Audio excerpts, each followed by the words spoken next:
রাধে রাধে বন্ধুরা, কেমন আছো তোমরা সবাই? আশা করি ভিডিওটি যে যেখান থেকে দেখছো তোমরা সবাই অনেক ভালো আছো। আমরাও কিন্তু ভগবানের কৃপায় ভালোই আছি। আমার নতুন আরও একটি ভ্লগে তোমাদের সবাইকে জানাই অনেক ভালোবাসা, অনেক স্বাগত। প্লিজ বন্ধুরা, আজকের ভিডিওটি স্কিপ না করে পুরো ফুল দেখো। আশা করি তোমাদের আজকের ভিডিওটি ভালো লাগবে। আমার কিন্তু সকালে রান্নাবান্না সব কিছু হয়ে গেছে। তা সকালে না মাথা ধুয়েছিলাম আজকে। তা চুলটা বাঁধাই ছিল, রান্নাবান্না হয়ে গেছে। তারপরে এখন চুলটা এই যে হেয়ার ড্রায়ার দিয়ে শুকিয়ে নিচ্ছি। কি জানো তো, ভেজা চুলে না একদমই থাকতে ভালো লাগে না। স্নান তো আমি প্রতিদিন সকাল সকাল করে নিই, আর সকাল সকাল স্নান করে তারপরে কিন্তু রান্নাবান্না করি। তা চুলটা ভেজা ছিল আর রান্নাবান্না করবো তো, যার জন্য চুলটা বেঁধে রেখেছিলাম। কেননা গোপাল সোনা রান্না করতে গেলে চুল পড়লে কিন্তু অসুবিধা আছে, যার জন্য চুলটা বেঁধেই কাজবাজ করেছিলাম। আর এখন চুলটা ভালো করে শুকিয়ে নিচ্ছি। ওদিকে ছেলে কিন্তু খাওয়া দাওয়া হয়ে গেছে, তাই একটু টাইম রয়েছে হাতে, তা ভাবলাম ছেলেকে স্কুলে পাঠানোর আগে একটু চুলটা শুকিয়ে নিই। অনেক সকাল সকাল উঠলে কিন্তু ঘরের কাজবাজ অনেক তাড়াতাড়ি হয়ে যায়। এই যে আমার সোনা খেয়ে দিয়ে রেডি হয়ে এখন স্কুলের দিকে যাচ্ছে। আর এখন তো গরমকাল, যার জন্য স্কুল কিন্তু অনেক সকাল সকালই শুরু হয়ে যায়।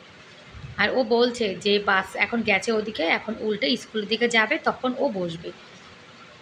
আর এখন কিন্তু গরম ভালোই পড়েছে, আগে কদিন ভালোই বৃষ্টি হয়েছিল, তখন ওয়েদারটা জানো তো অনেক ঠান্ডা ছিল। এখন আবার গরম শুরু হয়ে গেছে। মানে জুন মাসে যেমন গরম ছিল সেরকম অতিরিক্ত গরম আবার পড়েছে। কদিন একটু ভালোই আরামে কাটানো গেছিলো। এবার না বৃষ্টি অনেক কম, আগের মতো অত বৃষ্টি নেই। আর এই যে এখন চা বানিয়ে নিচ্ছি, গোপাল সোনার সেবা কিন্তু হয়ে গেছে। আজকের ভিডিওটা অনেক লেট করে শুরু করেছি। প্রতিদিন তো সকালে আশেপাশে কাজ দেখাই, আজকে একটু অন্যরকম ভিডিও বানিয়েছি। তা রোজ সকালে কিন্তু আমি লাল চা খাই, তা আজকে না দুধ চা খাওয়ার মন চাইছে। কি বলো তো, সবসময় যেন তো একরকম জিনিস একদমই ভালো লাগে না। আর আমি কিন্তু এখন থেকে এই কদিন হয়েছে, 15-20 দিন হয়েছে, আমি এখন খাবার দাবার অনেকটা কম করে দিয়েছি। সকালে একদম হালকা পাতলা খাবার দাবার খাই। এই 4টে বিস্কুট, 1 বাটি মুড়ি, 1 কাপ চা, এটাই হলো আমার খাবার। গোপাল সোনার সেবা তো হয়ে গেছে। গোপাল সোনা কিন্তু সেবা করে স্নান করে সেবা করে এই যে এখন গাড়ি নিয়ে খেলা করছে। আমার গোপাল সোনা তো অনেক সকাল সকাল ওঠে, আর ঘুম থেকে উঠে কিন্তু স্নান করে সেবা করে নেয়। আর এখন আমার গোপাল সোনার খেলার টাইম, টিভি দেখছে, খেলা করছে। আর এখন এই যে ঘরটা গুছিয়ে নেব। বেড কভারটা কিন্তু 3 দিন আগে ধুয়েছিলাম, যার জন্য আজকে আর চেঞ্জ করব না, এমনি একটা ঝাঁটা দিয়ে পরিষ্কার করে নিচ্ছি। কি বলো তো, আমাদের ঘরে যদি বেডটা টান টান থাকে, বেড কভারটা আর বেডটা পরিষ্কার থাকে, তাহলে কিন্তু পুরো ঘর দেখবে গোছানো মনে হয়। আর খাটের পরে কিংবা বেডের পরে যদি অনেক জামা কাপড় ফেলানো থাকে, বেড কভারটা টান টান না থাকে, তাহলে দেখবে ঘর বাড়ি এলোমেলো মনে হয়। আর বেড দিয়েই কিন্তু আমাদের ঘরের সৌন্দর্যটা বৃদ্ধি পায়। আর ঘর বাড়ি গোছানো না থাকলে না আমার একদমই ভালো লাগে না। আর যখন ঘর বাড়ি গোছানো থাকে, মনে না একটা শান্তি শান্তি মনে হয়। এই যে বাচ্চা বাড়িতে নেই, এখন ঘরটাকে আমি যেভাবে গুছিয়ে রাখবো, ঘরটা কিন্তু সেভাবেই থাকবে। যখন বাড়িতে আসবে, তখন এই খাটের পরে খাওয়া দাওয়া করে, এখানেই বই পড়ে, এখানেই টিভি দেখে, যার জন্য এই বেডটা সবথেকে বেশি এলোমেলো হয়। যতক্ষণ বাচ্চা বাড়িতে না থাকে তখন কিন্তু ঘরটা দেখতে ভালো লাগে, তারপরে আবার যা তাই হয়ে যায়। টিভি চালিয়ে রেখেছি, টিভিতে এখন কার্টুন হচ্ছে, আমার গোপাল সোনা কার্টুন দেখছে।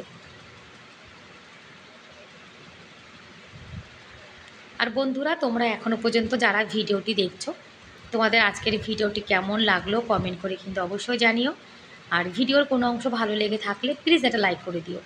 আর আমার চ্যানেলে তোমরা আজকে যারা নতুন আর ভিডিওটি দেখছো, তোমাদের যদি এরকম ভিডিও দেখতে ভালো লাগে, তাহলে কিন্তু তোমরা চাইলে আমার এই চ্যানেলটিকে সাবস্ক্রাইব করে আমার এই ছোট্ট পরিবারের পাশে থেকে যেতে পারো। আর এই কাজটি যারা অলরেডি করে দিয়েছো তাদেরকে অসংখ্য ধন্যবাদ। আর তোমরা যারা যারা প্রতিদিন আমার ভিডিও দেখো, সুন্দর সুন্দর কমেন্ট করো, তোমাদেরকে অনেক অনেক ধন্যবাদ। আর যে যে দিদিভাইরা প্রতিনিয়ত আমার ভিডিও দেখে, আমি কিন্তু সেই সব দিদিভাইয়ের ভিডিও দেখি। আর কিছু কিছু দিদিভাই আছে একদিন ভিডিও দেখে তারপরে কিন্তু আর ভিডিও দেখে না, আবার অনেক দিন পরে কমেন্ট করে, দিদিভাই তুমি তো আমার পাশে থাকো না, আমাকে সাপোর্ট করো না। তা দিদিভাই, তুমি যদি প্রতিদিন কারোর ভিডিও না দেখো, তাহলে তোমার ভিডিওই বা প্রতিদিন কে দেখবে, তাই না? তুমি যদি একদিন কারোর ভিডিও দেখে তারপরে আর না দেখো, তাহলে তোমার সঙ্গেও তো তাই হবে। তুমি যদি প্রতিদিন কারোর ভিডিও দেখো, তাহলে দেখবে তোমার ভিডিও কিন্তু তারা প্রতিদিন দেখবে। আর এই পাশটাও কিন্তু গুছিয়ে গাছিয়ে নিয়েছি। আর চেয়ারটা এখানে রেখে দিলাম। আর এখানে জানো তো আমার 3টে গোপাল সোনা বসে রয়েছে। ঘরের মধ্যে তো এতগুলো গোপাল সোনা ঘরে রাখলে ঘরটা কি বলবো, দেখতে তো ভালো লাগে না। গোপাল সোনাগুলোকে এখানে বসিয়ে রেখে দিয়েছি। এই যে আমার 3টে ছোট্ট গোপাল সোনা। আর রোদ্দুর কিন্তু ভালোই উঠেছে।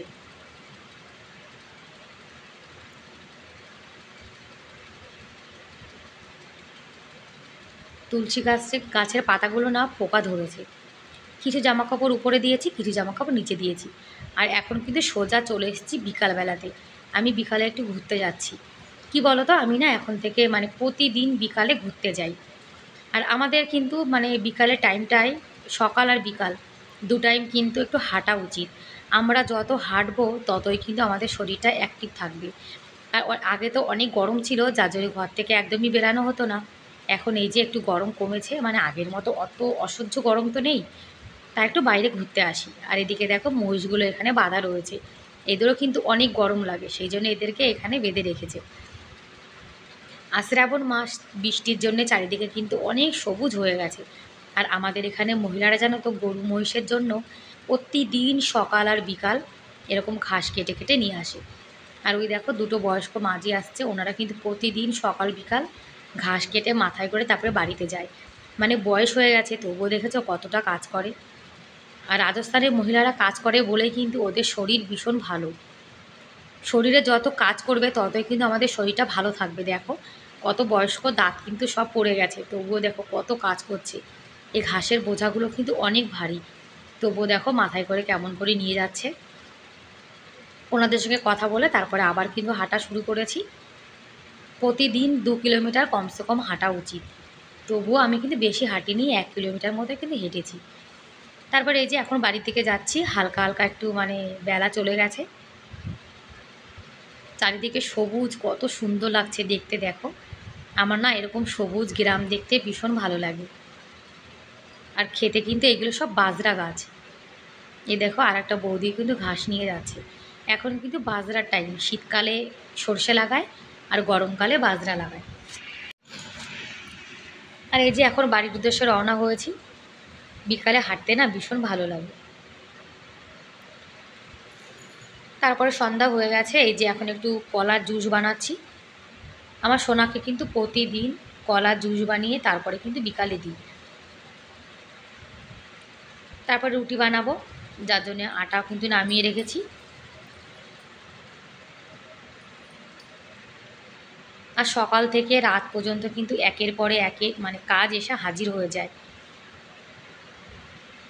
মানে একটার পরে একটা কাজ কোথা থেকে যে চলে আসে একদমই না বোঝা যায় না। 2 গ্লাস জুস বানিয়েছি, একটা আমার বরের জন্য, একটা আমার ছেলের জন্য, মানে দুজনের জন্য 2 গ্লাস। আর মিষ্টিটা তো নিরামিষ না, যার জন্য গোপাল সোনাকে জুসটা দেওয়া হলো না। যখন নিরামিষ একটা মিক্সি কিনবো তখন আমার গোপাল সোনাকে জুস বানিয়ে দেবো। গোপাল সোনাকে রাত্রিরে কিন্তু রুটি দেওয়া হয়, দুধ রুটি। এই যে বড় বাচ্চা সাইকেল চালিয়ে এসছে, এখন কিন্তু বই পড়ছে। আর আমার ছেলেকে জানো তো বই পড়ার কথা বলা লাগে না, ও কিন্তু একা একাই বই পড়ে। অনেক অনেক বাচ্চাকে কিন্তু জোর করে বই পড়াতে হয়, কিন্তু আমার সোনা সেদিক থেকে ভীষণ ভালো। আর আমার ছেলে কিন্তু পড়াশুনো জানো তো কখনো ফাঁকি দেয় না, সব সময় হোমওয়ার্ক করে তারপরে কিন্তু স্কুলে যায়। এমন কোনো দিন নেই যে আমার সোনা কখনো স্কুলে হোমওয়ার্ক করে যায় না। তারপর ওনাদের দুজনকে তো কলার জুসটা দিয়ে দিলাম, এখন এসে আটাটা পরিষ্কার করে নিচ্ছি। আর আমি কিন্তু গম মানে আটা, ময়দা, বেসন যাই ইউজ করি সব সময় কিন্তু এরকম পরিষ্কার করে নিই। আর দেখেছো কতটা গমের খোসা বেরিয়েছে। আর এই খোসাগুলো কিন্তু আটার মধ্যে থাকলে আটাটা মানে দেখতেও মানে খেতেও ভালো লাগবে না, আর কালারটাও কিন্তু অন্যরকম হয়ে যায়। আর এই যে কাজ করছি, কাজ করতে করতে জানো তো একদম ঘেমে জল হয়ে গেছি। রাত্রিরে রান্নাবান্না করে খেয়ে দিয়ে তারপরে স্নান করে ঘুমাতে হবে। আমরা কিন্তু সকাল আর বিকাল দু টাইমে কিন্তু রুটি খাই, আর দুপুরের টাইমে ভাত খাই। কি বলো তো, বাঙালি মানুষ তো, আর বাঙালি মানুষের ভাত না খেলে দেখবে একদম কিন্তু ভালো লাগে না। কি বলো তো, মানে যতক্ষণ আমরা এক মুঠ ভাত না খাই ততক্ষণ মনে হয় যেন পেটটা একদমই ভরে না। আর কথা কি জানো তো, পেট ভরে কিন্তু ওই যে মন ভরে না। বাঙালিদের কিন্তু ভাত না খেলে একদমই চলে না জানো তো। সে বাঙালি বিদেশে থাক আর ইন্ডিয়াতে থাক, যেখানেই থাক, এক মুঠ ভাত কিন্তু সব বাঙালির একবার কিন্তু লাগবেই দিনে। আর এই যে রুটি বানাচ্ছি, একটা রুটি আমার গোপাল সোনার জন্য, আর 3টে রুটি আমার বাচ্চার জন্য আর বরের জন্য। আর ওই একটা রুটি যে গোপাল সোনাকে দেবো সেই প্রসাদটাই কিন্তু আমি খেয়ে নেব। আমি রাত্রিরে প্রতিদিন একটা রুটি খাই, আর সকালে কখনো একটা রুটি কিংবা এক বাটি মুড়ি এরকমই খাই। ভাবছি যদি একটু ওয়েটটা কম হয়, আর যদি এরকম ডায়েট করে আমার পেটটা কম হয়, আমি রোগা হয়ে যাই, অবশ্যই কিন্তু তোমাদের সঙ্গে শেয়ার করব, ঠিক আছে?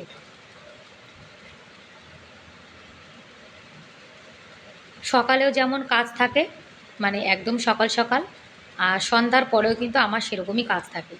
ওই যে বাচ্চা কাচ্চাকে মানে খেতে দেয়া, তারপর রুটি বানানো, বাসন মাজা, মানে অনেক কাজ পড়ে যায়। সকাল আর সন্ধ্যা এই দুটো টাইম আমি না ভীষণ বিজি থাকি।